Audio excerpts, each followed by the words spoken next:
ако не можеме од најстаро до најмало да едуцираме, би било добро барем во школите, основни и средни, да се прави ваков вид на едукација, за да сме свесни дека во Македонија имаме огромен број на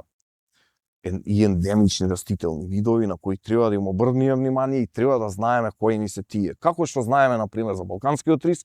би било добро да знаеме и кои ни се точните растителни видови ендемични кои ни се тука само во Македонија. Ево ќе го спомнам јабланичкиот каранфил кој го има само на Јабланица, го нема никаде на друго место во светот, али мислам дека 90% од популацијата, значи, не е информирана за овие, значи,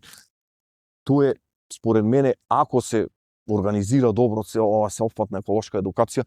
ние ќе немаме проблем, значи, со заштитата на посебно на растителните видови. Така да, ако оставиме да течат работите како што течат моментално, мислам дека ќе изгубиме.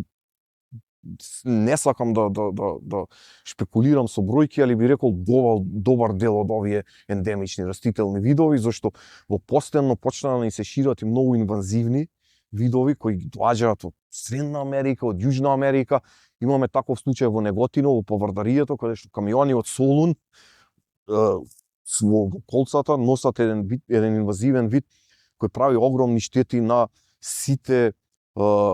земјоделски насади. Од пченка, пченица, грозје, а знаеме дека грозјето во Поврдарието е број еден и екзистенција и една гордост на Македонија. Така да